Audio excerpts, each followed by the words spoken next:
আসসালামু আলাইকুম প্রিয় দর্শক, মন্ত্রিসভায় যুক্ত হচ্ছেন 4 নতুন মুখ। রাতেই শপথ গ্রহণ করবেন 4 জনের মধ্যে প্রধানমন্ত্রী তারেক রহমানের নেতৃত্বাধীন মন্ত্রিসভায় নতুন করে আরও 4 জন সদস্য যুক্ত হচ্ছেন। শুক্রবার রাতে বঙ্গভবনে আজকে রাতে বঙ্গভবনে দরবার হলে তাদের শপথ পড়াবেন নবনির্বাচিত রাষ্ট্রপতি মির্জা ফখরুল ইসলাম আলমগীর। সেই 4 মুখ হচ্ছে, নতুন 4 মন্ত্রী হলেন বিএনপি স্থায়ী কমিটির সদস্য ডক্টর আব্দুল মঈন খান এমপি, জাতীয় পার্টির chairman barrister Andaleeb Partha MP, Bandarban থেকে নির্বাচিত সংসদ সদস্য সাচিং প্রো চেরি এবং গাইবান্ধা 4 আসনের সংসদ সদস্য মোহাম্মদ শামীম কায়সার লিঙ্কন।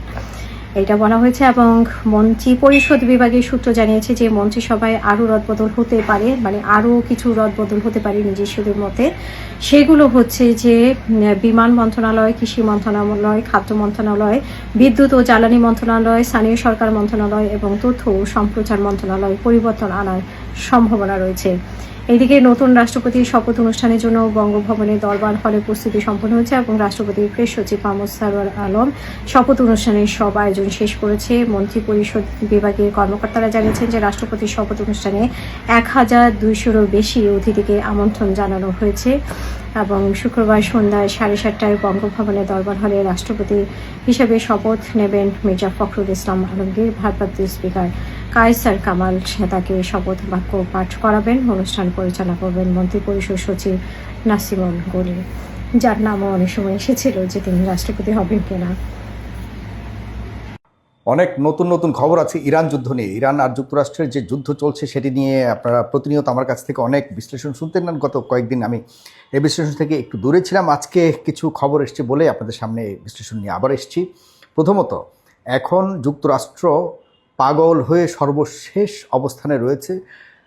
যুক্তরাষ্ট্রের শেষ পর্যন্ত সকল যুদ্ধ এবং সকল অপচেষ্টা করে যখন ব্যর্থ হয়েছে, তখন আবারও সেই পুরনো হাতিয়ার, সেটি হলো অর্থনৈতিক নিষেধাজ্ঞা। আপনারা জানেন যে পৃথিবীর সবচেয়ে বেশি অর্থনৈতিক নিষেধাজ্ঞা দিয়েছে এই ইরানের উপরে। ইরানের কিচ্ছু করতে পারেনি।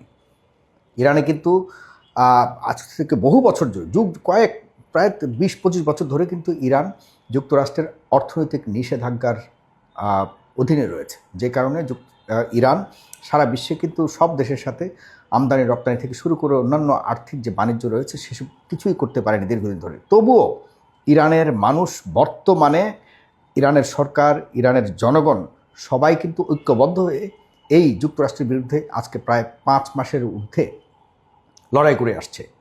যুক্তরাষ্ট্র ইরানের অর্থনৈতিক থাকদূরের কথা, জনগণের কোনো ধরনের মানসিক পরিবর্তন আনতে পারেনি। এটি যুক্তরাষ্ট্রের সবচেয়ে বড় পরাজয়।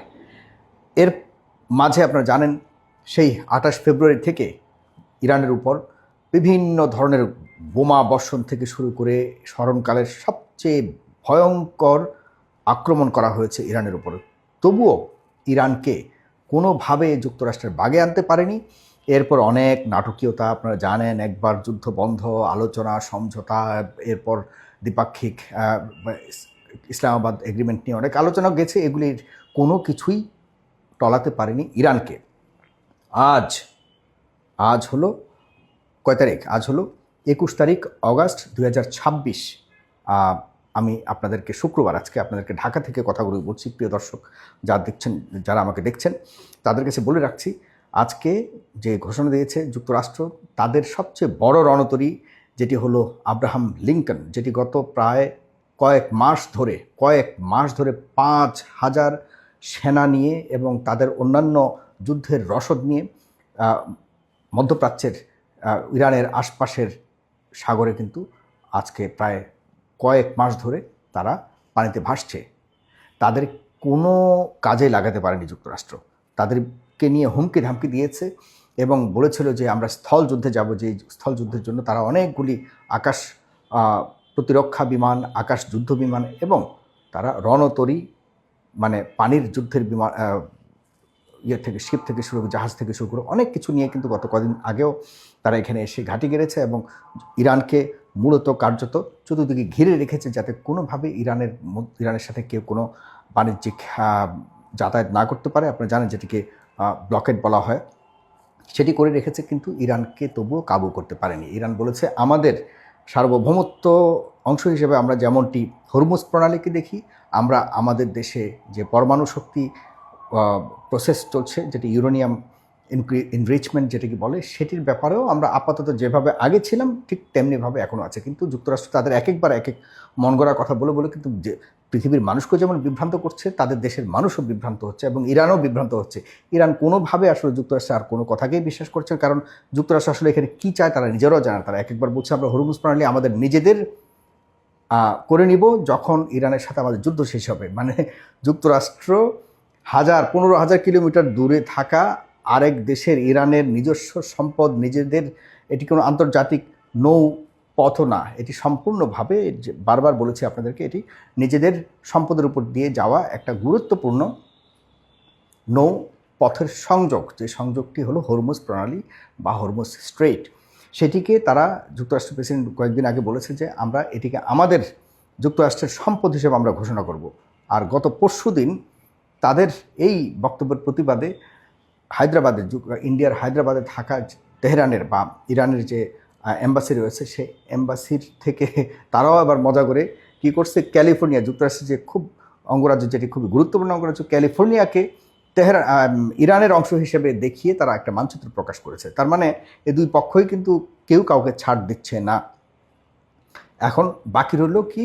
বাকি রইল ইরানকে, যেহেতু স্থলযুদ্ধ পারছে না, আকাশ যুদ্ধ পারেনি, বিভিন্নভাবে চোরা গুপ্তা হামলা চালিয়ে পারেনি, তাদের প্রধান যে দেশের সর্বোচ্চ ধর্মীয় নেতা জনাব আয়াতুল্লাহ আলী খামেনিকে সহকারে তার পরিবারের অনেককেই হত্যা করেও সেটা পারেনি। এই দেশে ধর্মকে ব্যবহার করে মুসলিমদের বিভিন্ন গ্রুপে মুখোমুখি ব্যবহার করেও কিন্তু সেটিও পারেনি। এখন এর আগেও কিন্তু এই অর্থনৈতিক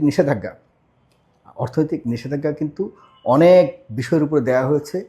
এটি আপনাদেরকে আমি শুরুতেও বলেছি, এখন আবারও সেই পুরনো খেলায় মেতে উঠেছে, যে কারণে ইরান বলে দিয়েছে আজকে যত কাজই করুক, মানে অর্থনৈতিক এই নিষেধাজ্ঞা তো তাদের চেনা জানা।